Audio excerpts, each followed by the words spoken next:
Hello, Fermented folks. Welcome to Fermented Fiction, the official podcast of the Cascade Writers. We are talking today. Ooh, look at that. I mean, just Wow. check it. Nita, go to the workshop if you live in Washington. Do it. Do it. If you are like 75% of this show, go to the workshop. AKA you live in Washington. I am the one who doesn't live in Washington.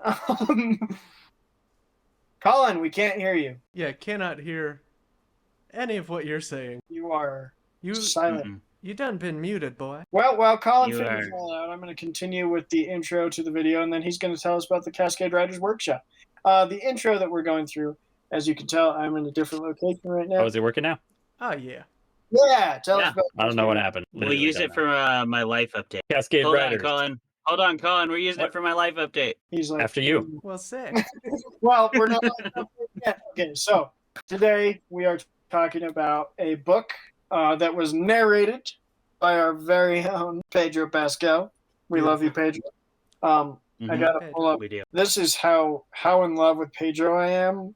I have to pull up the actual author, Leopoldo Gout. Leopold Gout, who wrote the book Ghost Radio. It is about a radio and spookiness. I mean, the title kind of tells you the general vibe, but it gets a little deeper than just a ghost and a radio. But Mhm. Pedro Pascal narrated it, so we're going to talk about that. This is the show we do that. So before we start, you got a life update? Yeah. So we'll take it back to the beginning of Fermented Fiction. Not, and I do mean just, Fermented Fiction as a show itself, because technically it was Sinister Soup first, but we're not going back to the beginning of Sinister Soup. We're going back just to the beginning of Fermented Fiction. And it began at a drunken karaoke night with the guy in the top left corner there, Colin, pointing. And we were drinking, we were attempting to sing, and we were listening to a man tell us way more than anyone should know about the culture of Tolkien's universe. In particular, the subtle nuances of sort of modern sociological ideas as they would exist in Tolkien's universe, especially with regards to orc culture, dwarf culture. It was fascinating stuff. He gave us literally a doctoral thesis while we were sitting there enjoying a few tasty brews in Bremerton, Washington. And why were we in Bremerton, Washington, you might ask? Because, no, not because we were going to join the military, but rather because we were there to continue being writers and to get better at our craft. And we were doing that through the Cascade Writers Workshop. Colin knows a lot more about it than I do because he is the programming chair of the Cascade Writers. I am a social media team guy these days. But the Cascade Writers really was a huge step in my writing career. It gave me a lot of motivation to try a little harder, to take it more seriously. And it gives you a lot of direction on how you can do that with your craft. And you also meet a bunch of people who are out there actively doing it. And I think in my experience, that's one of the most powerful things for people who are new to a career, especially a creative career. Because it's not like a lot of jobs where you can work your way up and there's sort of a logical, like, proven path to the top. There really isn't. You just have to grind and tell good stories and meet people and hope that you meet the right people and have the right story when you do. And conferences are the best way to do that. Cascade Writers is an awesome 3-day workshop. We have tons of really, really good pros coming. They lead critique groups, so you get to work with the pros one-on-one, and then you also get to attend panels, and at the end you get to pitch to an agent. So it's kind of everything rolled up in one, and it's also a small, intimate conference, which is cool. You really get to know people. Like, we'll be singing karaoke with the panelists this year, It's already been established on the Discord. We're going back. We're going to sing karaoke again, and it's going to be sick. And they're going to yell at us for taking beers on the patio. They they probably will do that, but we'll check our yell right check back our at them. IDs. We'll yell right back at them Of course. in the form of song, because that's what you're doing if you go to a karaoke night, is you're just screaming at the bar staff in the form of your favorite songs. So yeah, Colin, did you want to say anything about the workshop that I missed? That was just a very brief summary of kind of what it meant to me the first time, and I'm excited to do it again. It's awesome. Yeah, we have all Cascade writers here, so a bunch of authors, plus ones that we've done interviews with on the show. Michael, for instance, who we interviewed, Spencer Ellsworth, who we interviewed. We'll probably have Randy on here eventually, Baby Curtis. Curtis would be so funny. He's hilarious. Awesome stuff coming. I'm sure we'll have to talk. We talked about Spencer and his love of Transformers during our interview. I'm sure that'll come up again in our workshop this summer. It is July 21st. So if you're listening to this and you're interested, you need to sign up right now, because signups will end at the end of May for the critique groups. Although you can also pay like half that price for showing up and being at the panels. So you can still get a bunch of cool stuff in, meet everybody, even if you miss the window for signing up for the critique groups. But the critique groups have to send a writing sample that's then critiqued in your critique group, including one, maybe two professionals, agents or authors or publishers. So anyway, that takes a while to do. So we need to have a limit time frame for that. Otherwise, you can still join us anyway. July weekend of the 21st. This is the program for last year, by the way. Yeah, we have a new logo now. We're also probably still taking volunteers. If you're listening to this show and you'd like to do the panels only, you could try hitting me and calling up, and we can see if we still need volunteers. It's possible you could get a panels only for free, but the critique workshop is always gonna cost. So I'm an agent pitch. We also those are kind of the big draws. Cascade Writers is a nonprofit too, so supporting Fermented Fiction supports a nonprofit and vice versa. So they help us, we help them. We're also a nonprofit, but that's not really on purpose. Travis, what's your life update? We're a zero profit. I don't know how I'm supposed to follow that. I am in full summer mode. I got some shorts and polos at Costco. Ooh. Bargain. Oh boy. That's You and Bill Gates. oh, yeah, hot in here. I tell you what. Just right here. It's a nice little golf shirt kind of polo. Hey, that looks great. Yeah. Costco. It's hard to say no when they say $15 pants, and you're like, wait, what? Let's see. It's working. You're looking like a professional bum. Wait, here's the other one. Looking like that Bozeman ready lifestyle. Yeah, that's Bozeman sweat. Oh man, those are some shorts, all right. 32. Nice, dude. I think I'm literally wearing those shorts right now, actually. There you go. Costco. That's my life update. These are REI shorts, so you got to wear one or the other in the Pacific Northwest. Either Costco or REI. That's it. Great stuff. Yeah, I've got some outstanding warrants for that. Yeah. You either spend $900 on pants or $9 on pants, and there is no in between. Costco or REI. Costco. All right. Like us and subscribe. Yeah. Support us. Costco, you want a piece of Good, this Costco. action. We already support you, Costco. This involuntary non-profit action. We ball on a That's budget. true. I'm living on Costco right now. I got a whole Costco stash in the corner of my Sick. house. It's great. I'm ready to go. I think They had that backpackers pantry deal, and I was like, yeah, I'm gonna any need that. preppers? Any preppers out there? Probably great for them. Oh, You know? yeah. Preppers love Costco, bro. Preppers love Costco. Yeah, they're all about that. I don't think there's a store they like more than Costco. Maybe Walmart, Sam's Club? Well, that's just Costco It's in Costco, places but that Walmart. don't have Costco. Do we even have Sam's Club in Washington? I'm not gonna Yeah, act we like do. I know that. We do? Yeah. Okay. I wasn't asking you, Jeremy. I'm never asking you. That's good. I'm glad you know. Yeah. Well, I think I can count on on this show. I could probably count on on one hand the number of times I've been asking you. you know what Costco doesn't have? Happy people. Forced Brilliant discussion about we were on the same page. Yeah, we were on the same page. Oh yeah, it doesn't That was have pretty either. good. Did Jeremy It say doesn't. happy people? Yep. I would. Well, I don't know. really don't think that's the facts. I'm pretty happy. No, though. I that's was guessing. kind of flipping our narrative here, pal. Mhm. Yeah, that might have lost us. We're the trying to sponsorship get on that one. Costco God damn it, Jeremy. I know. Anyway, All right, well, forced enrollment. so when you guys see season 2, and we're not saying the official podcast of the podcast writers, thank you, Special Brews, for the beers, thank you, Costco, for all the free food. It's because of Jeremy, and y'all heard it here first just now. You heard it in real time, and that's really too bad. Yeah. You know? You We can't watched wipe it from the history record. not happen. You watched it disintegrate before your eyes. Indeed. And you're You did. welcome. Only here. Only I don't feel welcome. That's fine. You know what? Who else doesn't feel welcome sometimes is ghosts. And we're going to talk Oh. about some ghosts right now. Beautiful segue. But they're welcome in one place, Jeremy. And you know where that place is? This is one of the times. Do that I I'm know where that asking place you. is? Oh. Yeah, where ghosts are welcome. Are they welcome occasionally on the radio? Oh, yeah. Oh, hell yeah. Oh, yeah. Especially if Joaquin Slam is dunk. hosting that radio show, bro. Yeah, bro? All right. So we're moving into our forced enrollment segment. That's where, if you've never watched the show before, we're going to roll 2 d20s. High roll defends Ghost Radio, no matter what they actually think about it. Low roll will attack Ghost Radio, no matter what we actually think about it, because Ghost Radio is the subject of our show today.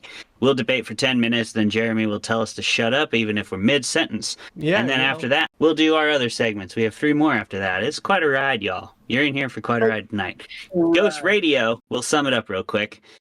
Ghost Radio by Leopoldo Gout. Gout, that is a really hard name for me to say together. Leopoldo Gout is the story of Joaquin, who is a radio host of a show where he talks about people's paranormal experiences. And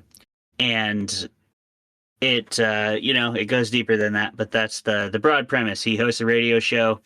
He's moving from being a Mexican radio show exclusively to moving into the stateside, and getting his show on a more international level.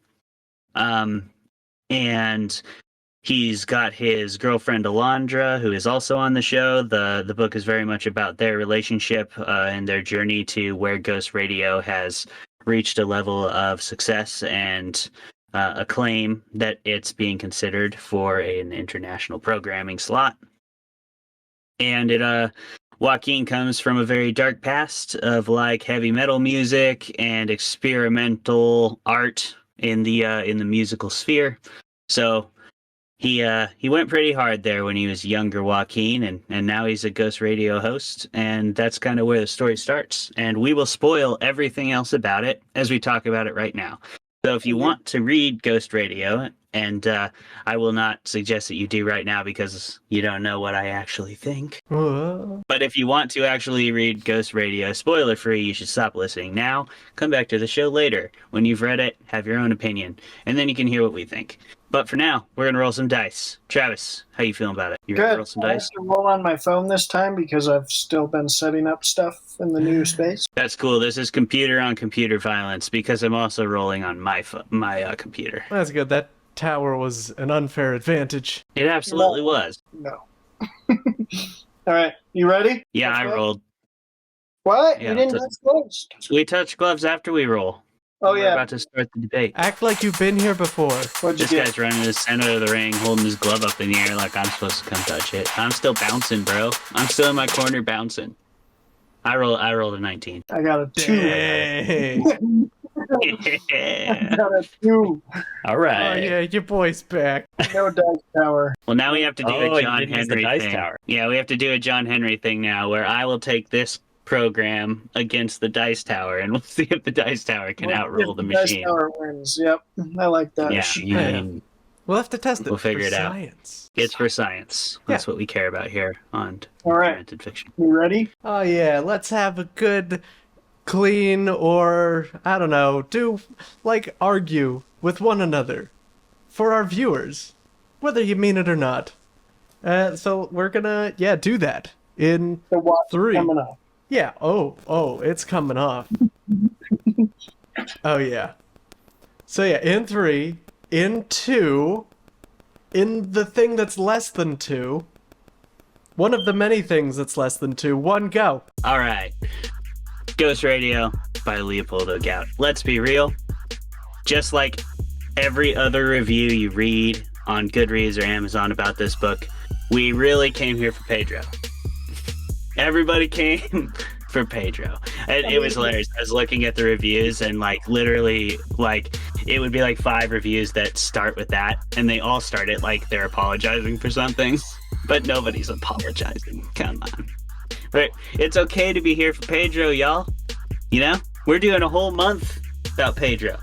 So that's what got us there, right? And needless to say, it's a great audiobook performance. And it is really interesting that the main draw for this book for a lot of people seem to be the narrator, because that is rare in the audiobook world. There's a few narrators that have that kind of clout, but not very many. Pedro stars like Pedro Pascal, like A-list Hollywood stars, are very rarely in the like fiction audiobook world because they make a lot more money in the Hollywood world. So, I mean, again, it happens, but most people don't come for the narrator. But for this book, it's a uniquely cool advantage because this book is literally about a radio host. So listening to it on audiobook kind of has a special level of appeal. And the producers of the audiobook did an excellent job. They had great music, they had sound effects, but not too many, not so many that it was like that pseudo theatrical type of audiobook. I'm not a fan of those. Like I know I'm listening to a book. Just read me the book. And Pedro did a great job as Joaquin.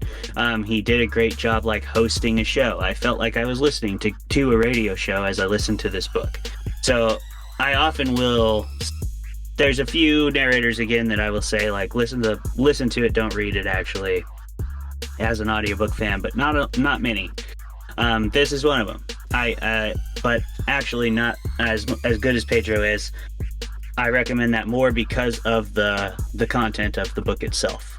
You feel like you are very much in Joaquin's world if you're listening to Pedro Pascal voice him, because yeah, he's a radio host and he's obsessed with sound. The very core of the novel is all about like the obsession of sound and sound as art and ways to experiment with that and ways that art has been used in a spiritual sense all the way back to the ancient people of Central America. So it was a really cool way to explore the narrative.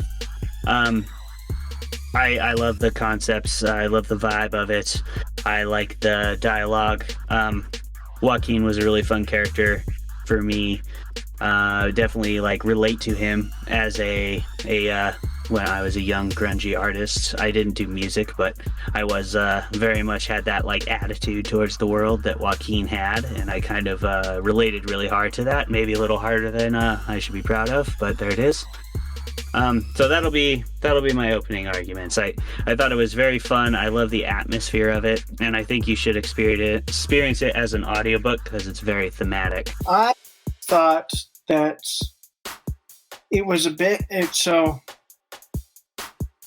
the whole story kind of banks on this almost gimmick of the radio show is like this bringing spiritual, like if you speak these spiritual near-death experiences and ghost experiences into the world, like them becoming reality, that again is a paint-by-numbers thing that we've seen in a lot of different other stories.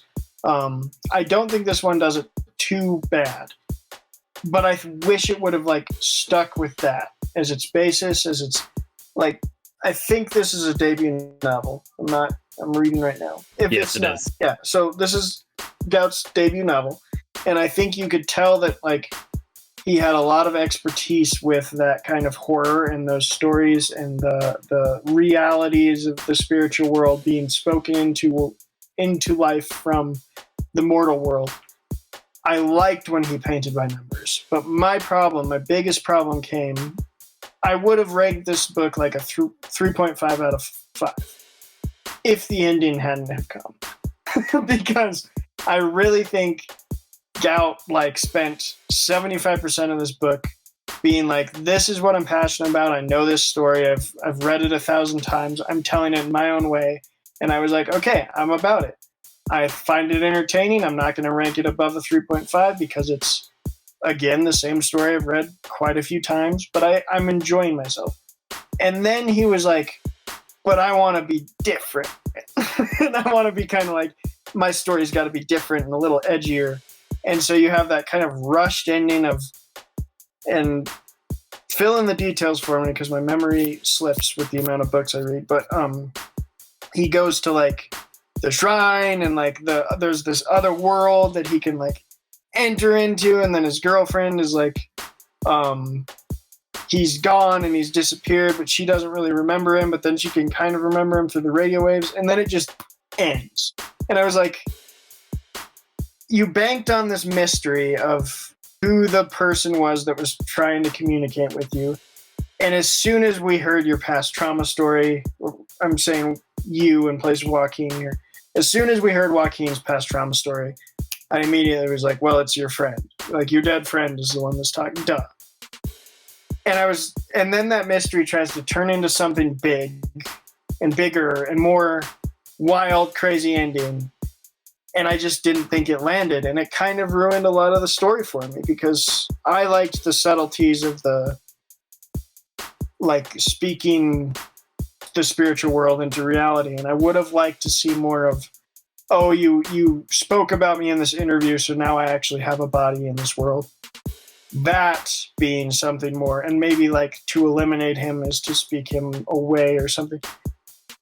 I thought it was going in that direction, which is admittedly more predictable, but I would have been more entertained than Leopoldo's rushed kind of weird end was my biggest problem. What about it didn't land for you?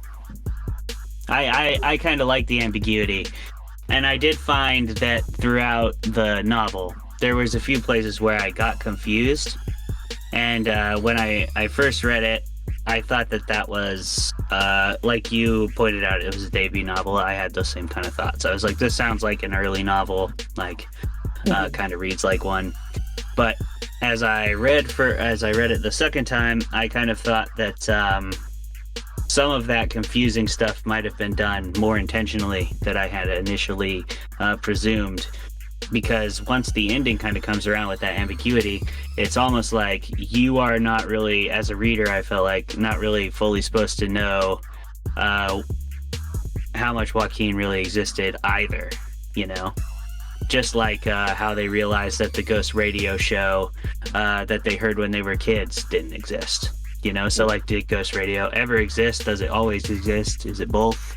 I thought some of that ambiguity was pretty entertaining. Yeah, I don't know. It's not the ambiguity that didn't land for me. It's this kind of like rushed finality of it. Like, I'm okay with ambiguity if I can see it. Not if I can see it coming, but if I think it develops more of the overarching narrative. I mean, No Country for Old Men is my favorite movie of all time, and the ambiguity in that, it ends with a scene of Tommy Lee Jones just like relaying a dream that means nothing really, but the dream kind of speaks to, like, I think he's saying something about Anton Chigurh, and I think Anton Chigurh is gonna like keep coming for him, and that's what the dream means, but it's up in the air. I felt like this ending, though it did, like you say, it kind of provided that, like, oh, did Joaquin ever exist? We've spent 80% of the time knowing he did or believing he did very strongly. It's the rushedness for me. If he would have spent 50% of the time establishing Joaquin as a presence that we knew was real, then 25 breaking down our kind of perception of that, and then came to this ending of like, did Joaquin ever exist? I think that would have been better, but it just kind of comes out of nowhere to me. I thought it was a little rushed, and I don't like that's probably my least favorite thing an ending can be. I love ambiguity. I don't like a rushed. That's interesting that you felt like it was rushed. I didn't feel that way about it. No. I felt like I kind of saw it coming, especially the second time I read it. But it was kind of a confusing narrative for sure, with lots of like POV shifting and things like that. But I think that aided again in the mystery of the read, you know? It wasn't the easiest narrative to understand, but I do think that was pretty intentional on the parts of Gout and the editors both. Shut up! It's a beer of the week time, everybody. All right, let's do it. Yeah. We all have different beers this time. We Beer of the do. week. Ooh. Yeah. Well, this is the official choice by Clay, who left it in Yeah. my refrigerator. That's true. It is Block 15 Brewing Company, Luna Obscura, Mexican-style dark lager. Yeah, I thought that was perfect. Set of Look at face that. Ooh. Fitting. Looks Love great. I love the can. All right. Oh, yeah. Quiet on the mics. Yeah, couldn't hear it at all, but that's Nope. that's okay. We have more tries though, because Jeremy, what do you got? We have three more. You see, I've got this this Flow State Hazy IPA. Just Okay. look at that. Whatever it is. Look at you that know? Ale brewed with Simcoe, Talus, Azaka, Eldorado. I don't know what any of those words are supposed to mean. Those are hops. All together. Yeah, there we go. Hops. Boy, those are some hops. Different kinds. I bet. Yeah. I bet. I bet. I wouldn't All right. know that they aren't. Clay, what do you got? I've got the Lightning Hugels Summer Shandy because summer is in full swing over here. I love like those this beer. Beautiful. I love Yeah, this. this is one of Deanna's favorite beers. It's the first beer I ever drank with my wife, actually. Aww. Yeah. So it's a real special, happy beer for me. Here it is. Like a perfect summer. Like it is a perfect boating beer. Boating? Or, Is that what you said? or the Boating. Oh, okay. for people not from the Midwest, I was not prepared when I lived there to find out that everybody has that in their cooler, Yeah. popping it out as soon as it's over 80. You wouldn't. How would you know? How would you know? Couldn't possibly It's know. made in Wisconsin. Yeah, something like that, or It Michigan. sounds I pretty can't remember which. Wisconsin-y, Michigan-y, maybe Minnesota-y, who knows? Minnesota. It's a Milwaukee. There we go. Wisconsin. Okay. I think their original brewery was like right on the border of Minnesota and Wisconsin. This I one forgot the is name of the town. Chippewa Falls. Yeah, Chippewa Falls. And it is bottled in Texas. Oh, Dude. Those dinguses. Travis, what about you? What are you gonna chug today? My beer, I'm not gonna. Oh, I need to go get a glass if I'm gonna chug. My beer comes with a bit of a rant. Oh, Okay. Okay. well, this is gonna go places. it's Bud Light. So no, it's not Bud Light. I'm not. No. No. Don't act like you're a Oh, you Bud fell Light. into that one. No, I'm not. I love Bud Light. My I rant just don't is agree with the company's politics. so as I just no. Shut up, Colin. I just moved to Bozeman, right? Bozeman, Los Angeles, as referred to by a lot of people in Montana. And I walked in a gas station, and one of the reasons this town has gotten Did you do the drive-through? ridiculously expensive to live in is because of certain show. Okay, and that certain show is called Yellowstone, and everyone wants to move here because Yellowstone's so beautiful. And in that gas station was a giant poster that said Coors Banquet, drink like a Dutton. And Oh I yeah.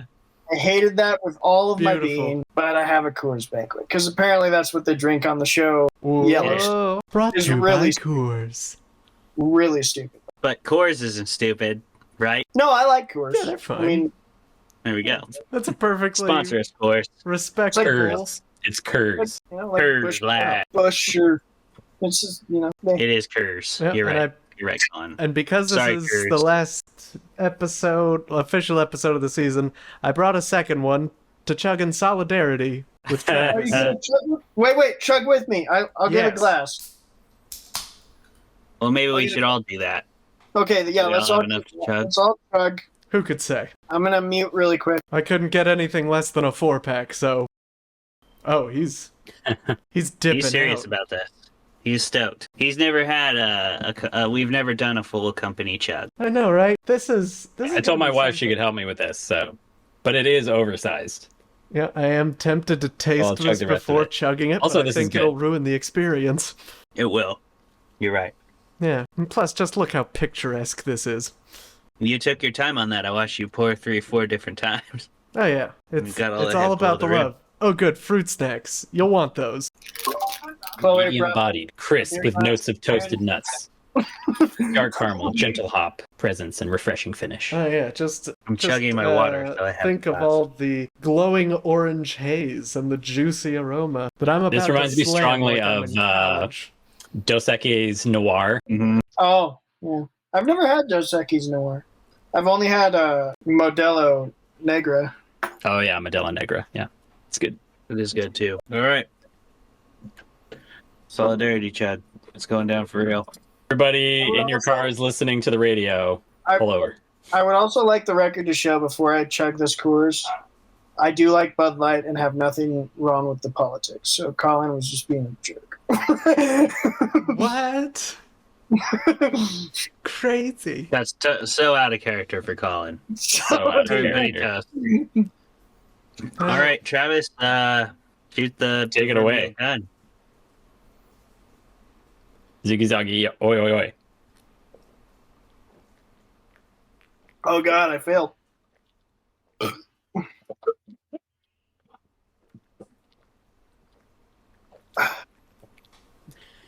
Oh, I made it further than Travis.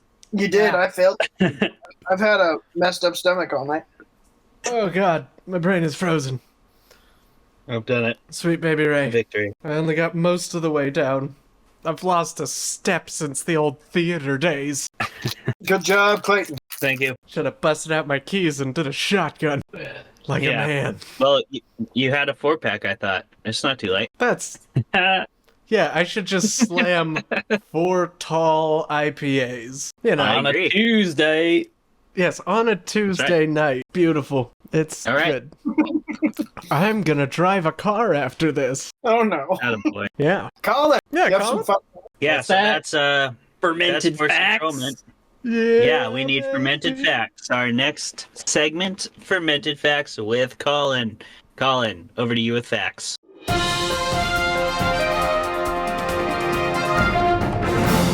Have you heard of Jeffrey Epstein? No, sorry, wrong one. Oh. The Show, Yes, but or Instinct, or Zoo. I think that was an a CBS series. Yeah, it was really bad. Well, Okay. one of the executive producers of all of them was none other than Leopoldo Gout. Oh. oh, okay. Way to Well- go, Leopoldo. I knew you could I've do only it. Yeah. one of his shows, and it was bad. So sorry, Leo. Way to go. Wow. Fell into that. Okay. What are you gonna do? Instinct also. So I think really Leopoldo Gout's success really came about when he was working with James Patterson on producing and creating the adaptations of his books. So a lot of his IMDb is along with that. And gee, who would have thought? The blurb for Ghost Radio was James Patterson, the #1 blurb on there. So Okay. those two have a relationship. Perhaps that's how they got Pedro Pascal. I still don't know. Still haven't found that out. I'm pretty sure he just does what he wants. Because But he is Mexican. He went and studied in London and then lives in New York City now. Has written several books here, one including with, I guess it's a graphic novel with James Patterson, Alien Hunter. So he's done all sorts of fun projects, but most of that, basically he did largely film until like this book came out in, I think, 2008. And I think like a lot of it is biographical. So there's a lot of his own interests in this book, which definitely shows. Mm-hmm. Yeah, he's also been like a cartoonist, I believe, which is like pretty prominent in the story as well. Yeah, and the information on his biography is like, producer, writer, director, author, it kind of goes on and on. So he's definitely done virtually everything creative at some point in his life. Bit of a renaissance man. It's a great title to have. It is, yeah, if you can really be one. I agree. Is you got anything else there, Colin? Those are Any the other facts. Those are good facts. All the facts. Solid facts. Now you know. Oh, here I have a mental More fact. you know. I always hijack Colin's segment, but I was gonna say to your point in your argument. You know what? Actually, I'll save that Yeah, to response to your argument, even though it is kind of a fun fact. Maybe we can have another, logo that shows up that's dedicated to Travis. Hijacking fermented facts. Yeah. Yeah. This hijacking. It'll be like Fermented that. hijacking. It'll be the fermented facts banner, and then like I bust through. Yes. And then things With- just explode Jacked. everywhere. Like And we a all just fallout- get covered head to toe with knowledge. Yeah. Yeah, you should totally do it. Yep, just gotta. You're special. Uh, All right. Now we Jeremy. special. Hey, Notes. yeah, me.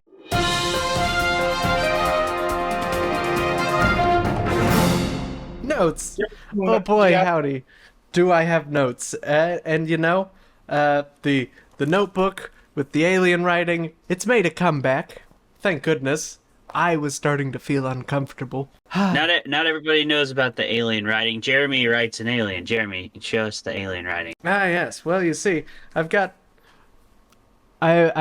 come up with a superior alphabet because I felt like it. And that's, yeah. It's just better than what you're writing with. And no, I'm not Okay. taking any questions at this time. No questions necessary. Turning shapes into noises. It's good. Love that. Yeah. So that's, you know, hey, notes. Notes. We've got notes. So, first note here, you should never apologize for loving Pedro. You know, it's okay. Right.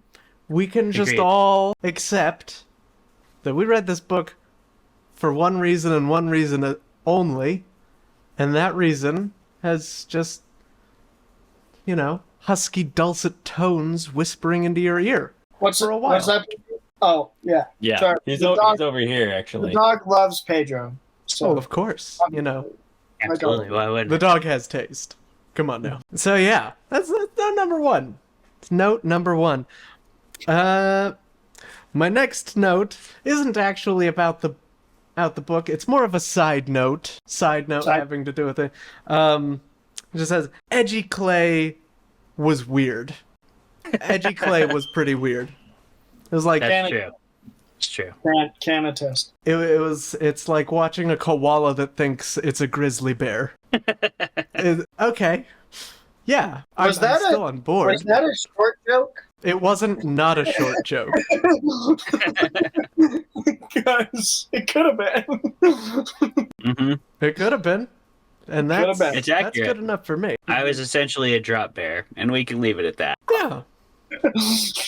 We'll leave it at that. I'm sure we'll revisit the rap phase at some point, and that's good. The rap phase was great. Yeah, that was- didn't have anything to do with that, this. that was fire. That's an we- unrelated note. Can we advertise your album on Fermented Fiction? Yes, I want Just to be in China? platinum by Yeah. the end of the year. Well, we'll be 14 to 16 viewers closer. Buy Beautiful. the album, everybody. Let's go. Bandit Pimp. Pedro, share it. China. Yeah, share. Now, if Pedro shares it, that'll help. Yeah, help a lot. that'll help. I think he's going to give it to Taylor Swift. You might have to open for her on her next concert. Jeez. Well, I don't know if I can be bothered. It depends on where the concert is, you know. I'm a busy guy. Got Crypticon this week. Got crypto. She is coming to Seattle this summer, so there you go. Yeah. You would know that, Jeremy. Yeah, because my wife But- is going to the concert. Yeah, well, I understand why. That's, yeah. All right. What else? What do you got? else? Okay. So let's see. You can always tell, right, when somebody is telling a story based on, like, something they've done before. And more importantly, you can always tell when somebody is telling a story about something they have no idea about. So I'm glad this was in the former category. As a former cook, I always dislike it in movies, shows, books, whatever, when cooks are portrayed as anything other than absolute psychopaths. Because they are. They all are. It is. When It you is go really out to eat, insensitive. yeah, when you go out to eat, you go out to eat knowing for sure that your meal will be cooked by a psychopath. That's there's no two ways about it. And, you know, Not if the food's good. even if it's bad, kind of especially if it's bad. Yeah, I guess Somebody's- so. You know. You know. Yeah. Yeah. You know. So, you know, life experience. I'm glad this has some of that, I guess, is where I've landed. And frankly, that's all for my notes this time. Short notes. I know. Yeah, I mean, you guys, you guys were too civil during your debate. Hardly This was anything one of to our talk more about. civil, Was I a know. civil- more civil debates. I was just like, wow, they're making some thoughtful points and just like, oh, they're being very respectful, not yelling at anybody. Yeah, we don't usually do that. And, when we get into what we actually think, maybe that'll shed some light on why. Travis, why don't Yeah. we kick that off? What did you actually think? I was pretty much honest. Also, if anyone hears a barking corgi in the background, I apologize. Can't control that right now. Nothing you can do about it. No. I wasn't dishonest.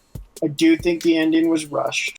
Big time. I was dishonest. A big But time I rush. don't think the rest of the book was that bad. It reminded me a lot of... I listened to this podcast when I was road tripping to Tennessee when I lived there for a little bit. And it was called The Black Tapes, and it was like this fictional story about this like journalist who discovers a bunch of recordings of like ghost experiences and stuff, and works with this skeptic scientist to like figure out. And it was kind of the same thing. It was really cool individual stories like interspersed into this woven together single narrative. And then just like this story, it just like ended. So I was like kind of had a flashback of the Black Tapes and how disappointed I was that it never got picked up for a fourth season. And I thought this book just rushed the ending, but I didn't hate it. Like out of 5 stars, I'd probably give it I think I gave it a 3 on Goodreads because I think it's entertaining. I think the radio stuff was really cool. I liked all the way that he took a overarching narrative, but was able to weave in like basically short horror stories with this focus of the radio show. I liked that because whenever I started to get bored with Joaquin's story, usually it would cut to like a radio and I would get a different story. And I agree with your point that I think it is one that deserves to be listened to because Pedro does a really good job. And the radio part is cool. It really does feel like you're listening to the Ghost Radio show in your car if you're like driving and listening to it. Trying to think. Yeah, that's pretty much my opinion. It's okay. I didn't mind it. I don't hate it. I think that's stirring endorsement. Ending was way. No, I do think a big reason why the debate today was so civil is because we didn't have a lot of strong feelings about it, I pretty much agreed with all your points and you more or less agreed with mine. And so it wasn't really like, it wasn't volatile. You only get volatile when you like really hate something or really like something and you hear someone else do the opposite, which, you and me do that all the time. But we, felt pretty in agreement. I agreed with all your points too, to the contrary. The only thing I would have added if I would have lost the role was like I actually lied about a lot of my things. I did. First of all, and I do gotta say this, sorry to end Pedro Pascal month on this note, but like you could tell he's a film actor, that's all I'm saying. It's hard to be an audiobook narrator. So sorry, Pedro. So sorry. No, please don't go. Sorry, Somebody Pedro. hold him back. Pedro, Hold no, him don't back. go. I can't get up. Pedro, just play with the corgi. It's okay. Yeah. Now, I thought Pedro's Joaquin was awesome. I meant that.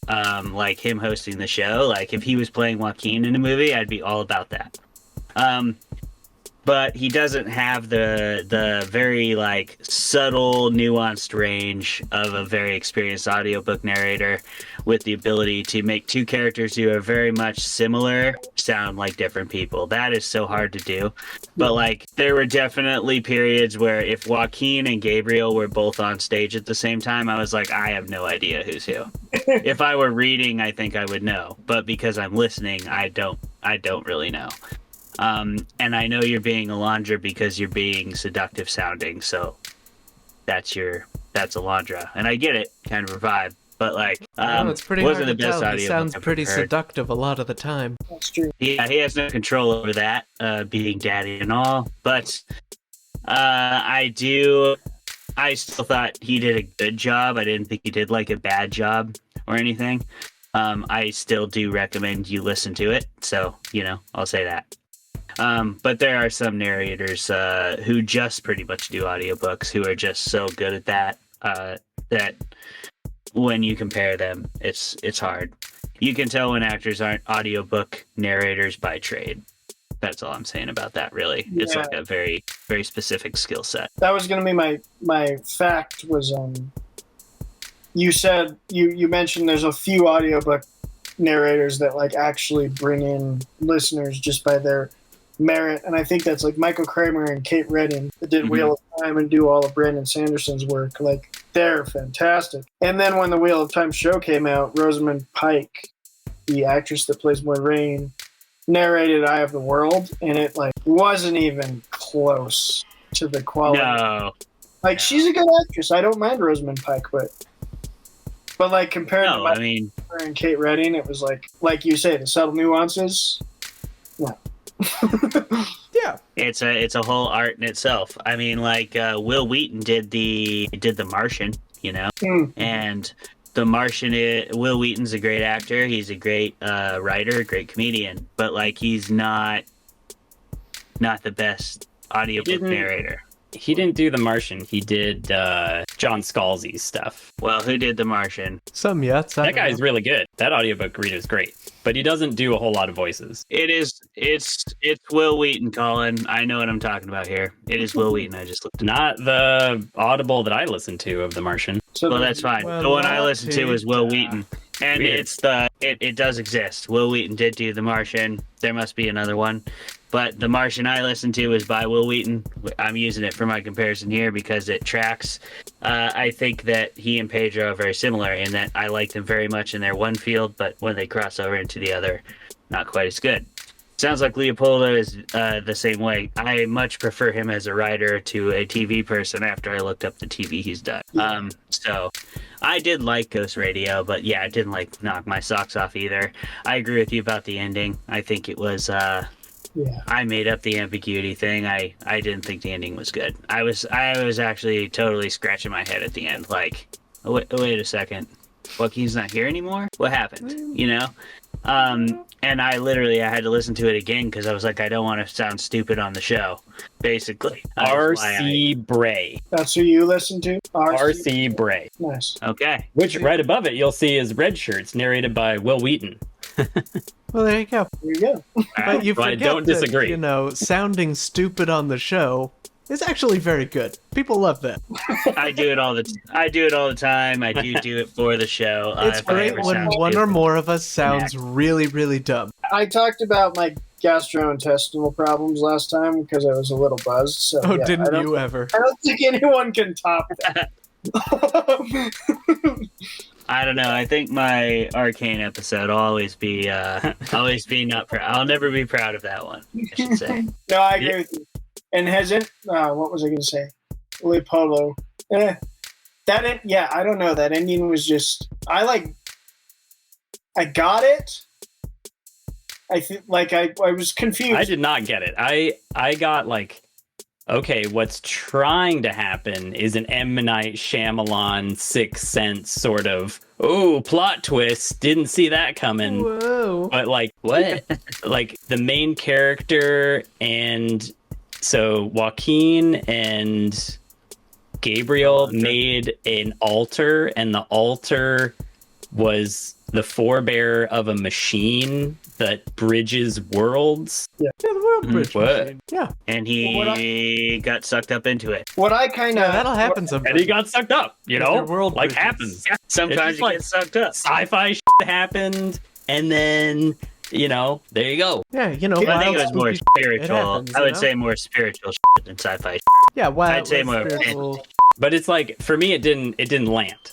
It didn't stick the landing.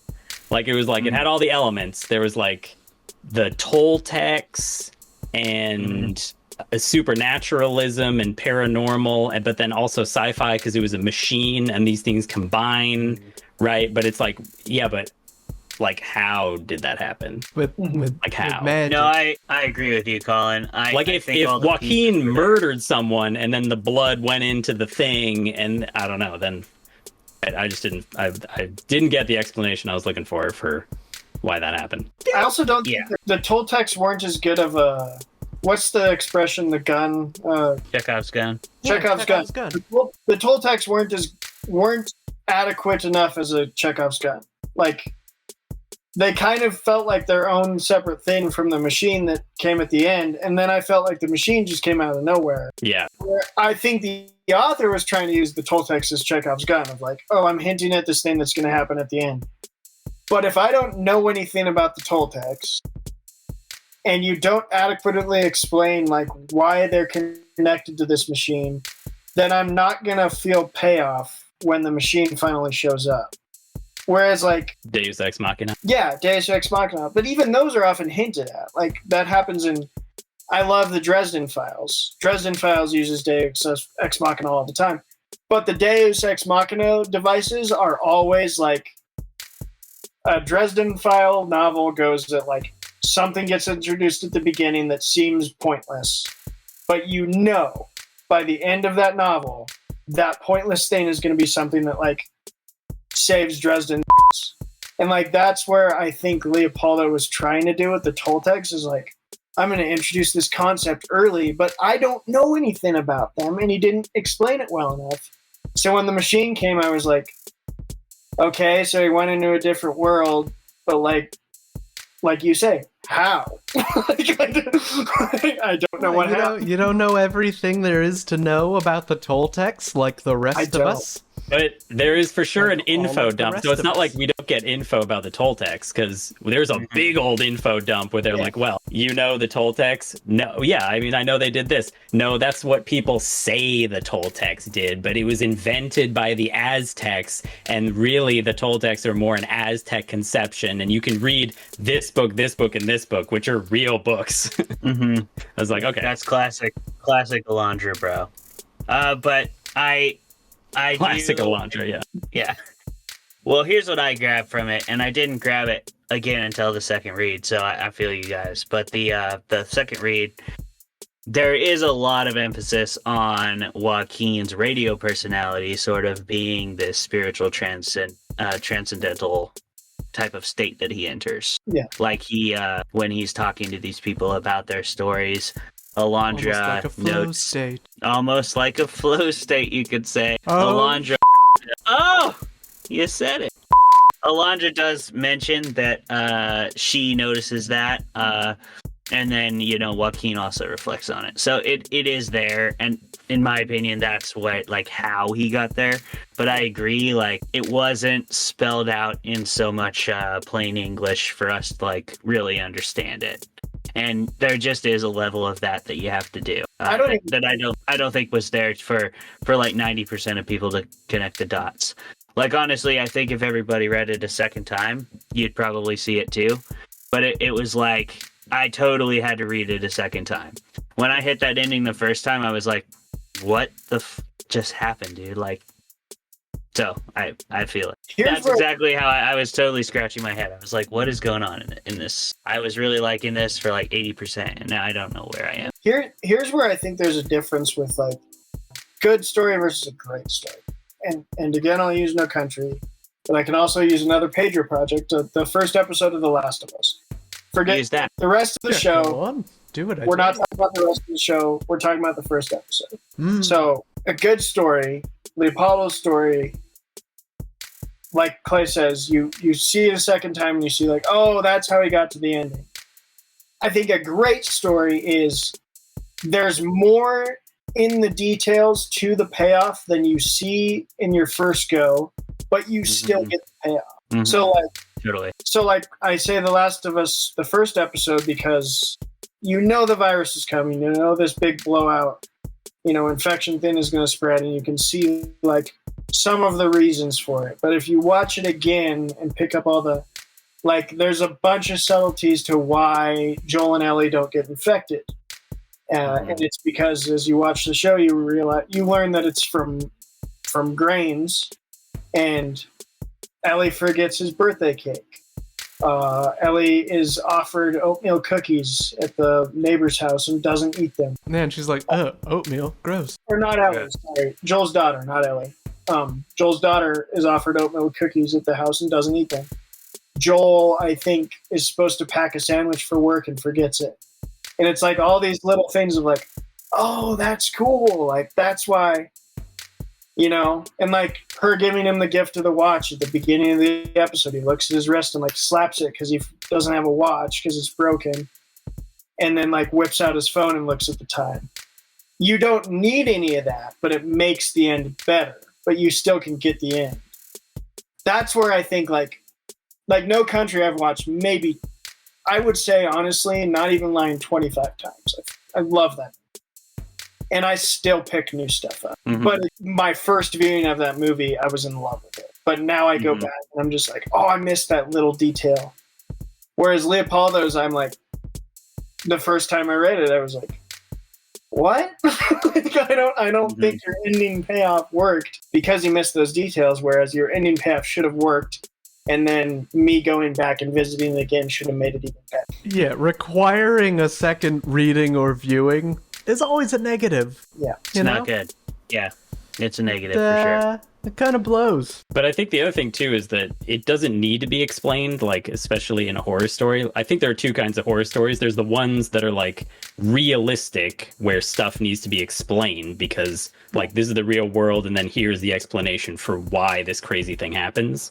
But then there's the other sorts of horror stories that are like, no, we're not going to explain this. Like this crazy things happens, and this isn't a story where we explore how this realistically could happen. The point is more psychological. It's more about the emotional states of the characters and stuff.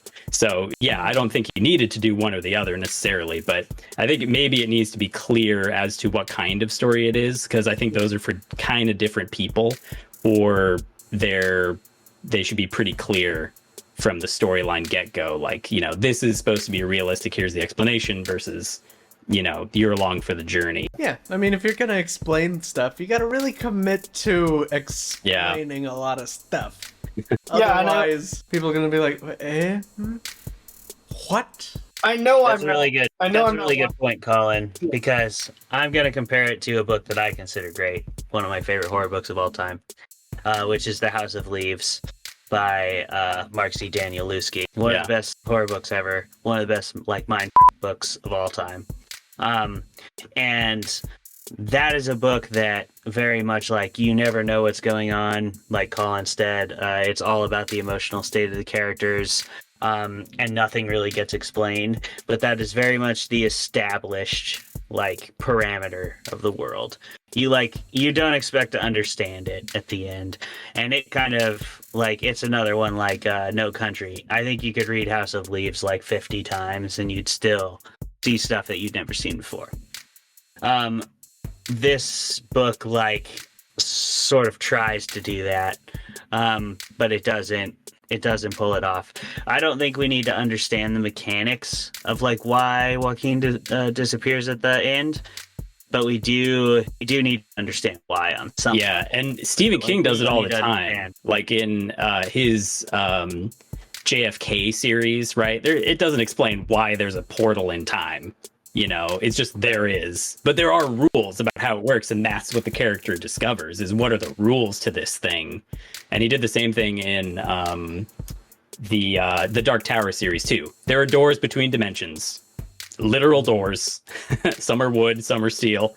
Yeah, just no explanation. It just is. But there are rules to how they work. Rules are good to have whether you explain all the way or not. And Danielewski, House of Leaves, there are also some rules. Nobody really understands them all the way, and that's kind of where the mystery comes. Yeah. But they do know some things. They're this is only going to get bigger. This is only going to expand. It's kind of the universe eating everything. I love Death Note for the same reason, because it's the premise is ridiculous and it knows it, but the coolest thing about it is literally each section or episode is here's another rule, here's another rule. The plot itself hinges on learning these new rules to how this thing works, which is the coolest part.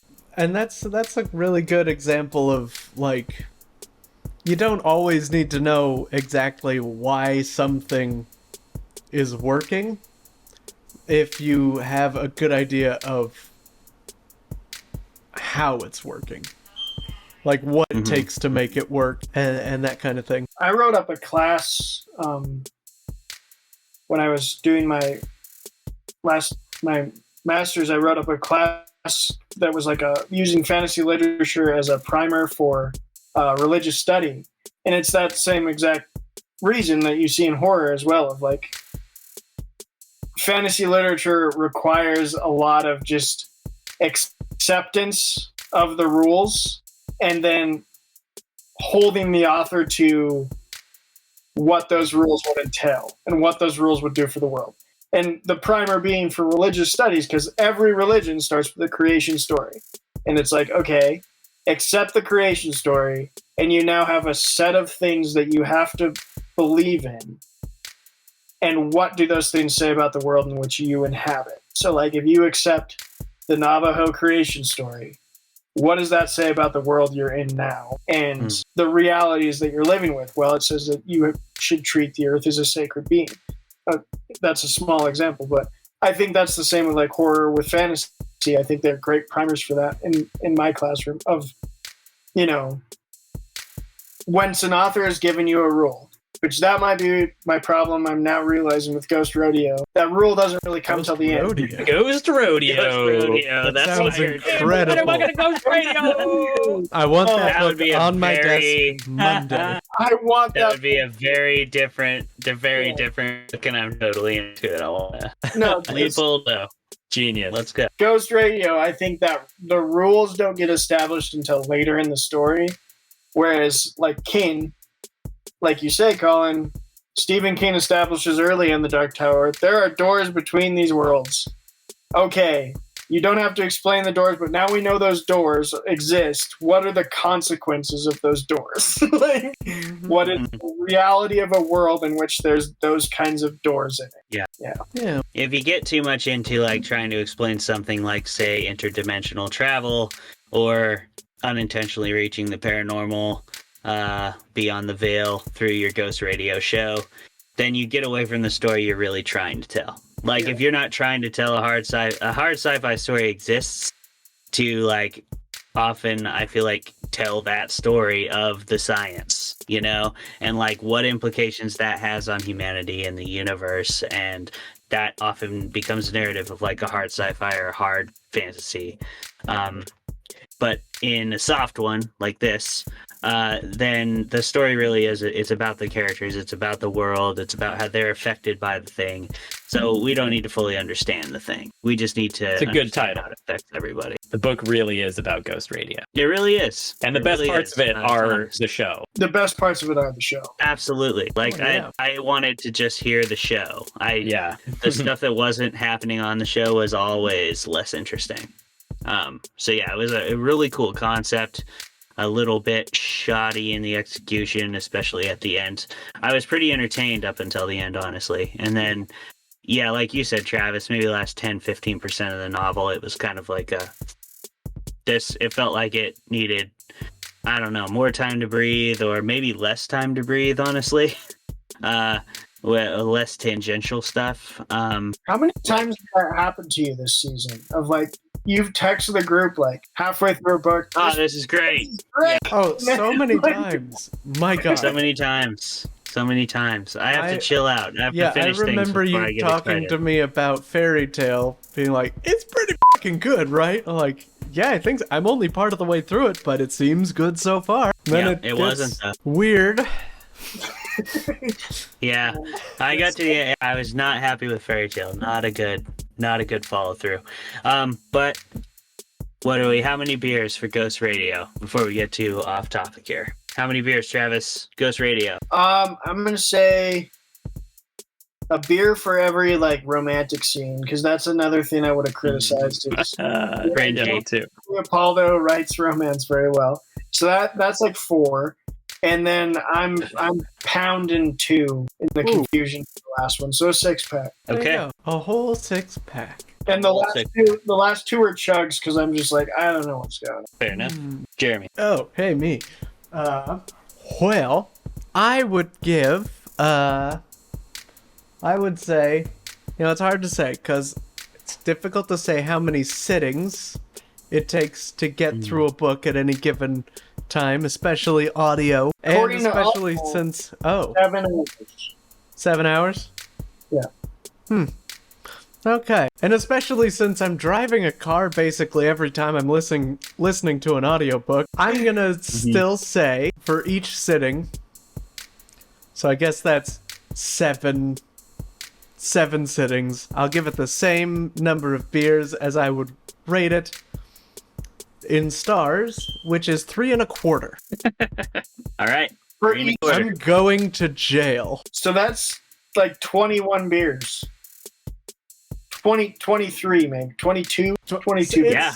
It's no, I don't know. Well, I'm not yeah, pulling it'd out a be somewhere in calculator for the this. 22 range. 22 range. I mean, my teachers always said I would never have a 22.75? calculator with me No. at all times, but now I do. So, Wait, and I'm just not going to use it. I think it has to be like 25, right? Because you would have at least 2 more quarters in the 25 there.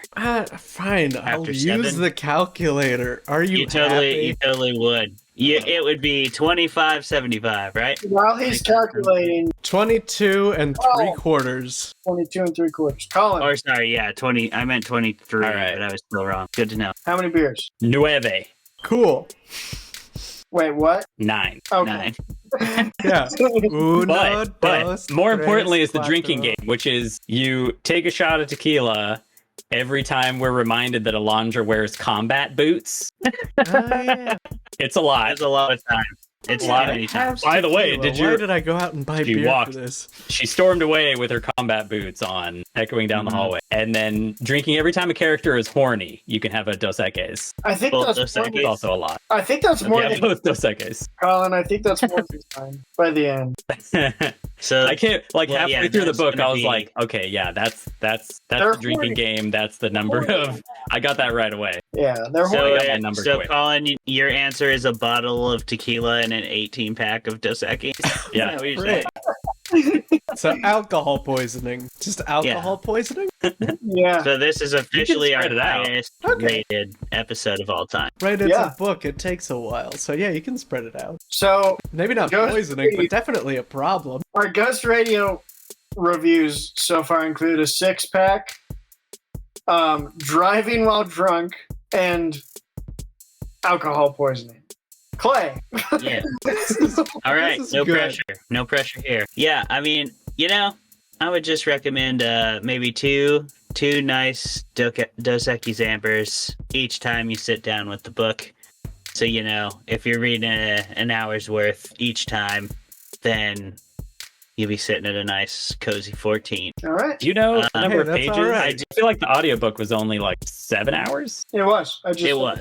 Yeah, it's like It was short. 7. So if you read Probably like relatively the same pace as Pedro, you'd be sitting at a solid 14. Oh yeah, I put him up to 1.25. It's the first yeah, time I've you'll done that. want that. I mean, I Let's see how usually do that kind of thing. Let's see how close I am. Let's see how close I am. I think 7 hours would be about 250 pages. I don't know how close I'll get though. Length. Paperback. Thank you, Jeffrey Bezos, for telling us the page numbers on your website. I'm 100 off. Bezos. 468. Okay. All right. But like, I feel like wasn't Fairy Tale like 35 hours or something? Fairy Tale was so long. That was like 30 hours. I swear, like Just- more than double. God, I read the whole thing. By which I mean I listened to the whole thing. It was a lot, though. Then you get like a what's Brandon Sanderson? Yeah, don't even. Don't, Travis. Down this road lies pain. The Way of Kings is 45 hours. Yeah. Yeah. No, the Right. longest read is The Name of the Wind. No, Way of Kings is longer. No, that's No, I'm not talking about length. I'm talking about boredom. He's talking about girth. Well, I'm talking about girth. We'll cover World the building name of girth. the wind in the future. I have thoughts about that one. Oh. Well. Fairy Tale's 24 hours. Fairy Tale's 24 hours. Okay. Oh, there you go. 24 that's hours, not so bad. a So it's number of double. which you're not getting back. That's true. Most of them you're not getting back. Oh, well. King All right, Charlie. Yes. God, my God. God, my God! Oh. It came back. What a button up for the What- season. God What else? bless Dilly? us, I want everyone. to say dilly dilly, but that's not what it was. It Dilly wasn't- Dilly yeah. is like That's a beer commercial. I'm That like is, yeah. 100% sure. It's Bud Light. Bud It's Light. Bud Light. Dilly dilly. Sponsor us, Dilly Dilly. Yeah. That's They right. had Yeah, the Bud sponsor Night and everything. They did. Ya Ya? Was it Ya Ya? Oh yeah, it was ya ya, and or Ya na ya. na. That's Nah, what it was. nah. That's what it Nah was. nah. Oh, no. Oh my God, I had to make sure I get Nah, all three. We had Prince three Charlie. references from that. Dog, Charlie.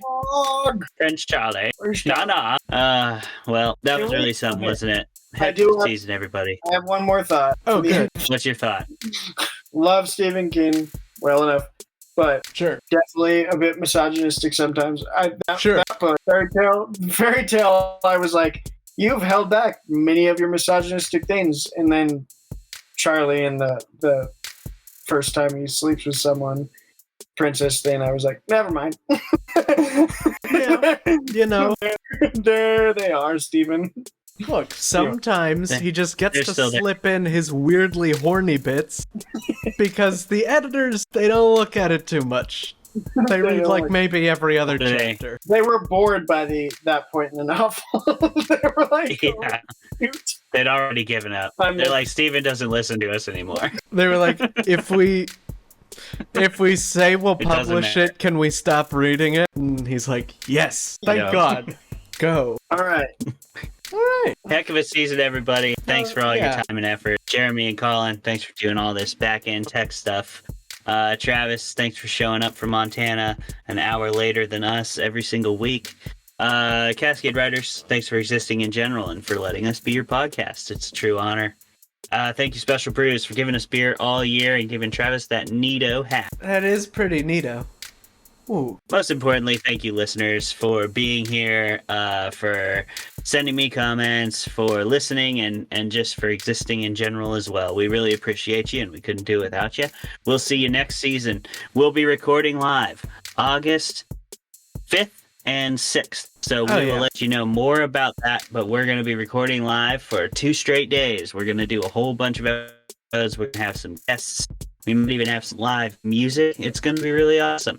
We're going to have Robert Piatone from Spooky House Press. He's going to be popping in for his author interview of the month during that live recording session as well. So it's going to be really cool. Make sure you're there. That's all I got. Thank you for being the Fermented folks. It'll be your birthday. And it's Travis's birthday. This is what we're giving him for his present. Work. Yeah. 16 hours of work. 16 hours. 16 beers and lengthy discussions. Yeah, that's want 2 that. of Travis's favorite things, so it'll be great. It is. Yeah, it sounds is. like a win-win. That's not even a It joke. is. No, not at all. All right, Fermented folks, thank you for being here. Thank you, everybody on the team. And we'll see you next season. Goodbye. Bye, everybody. I didn't read the book. Bye.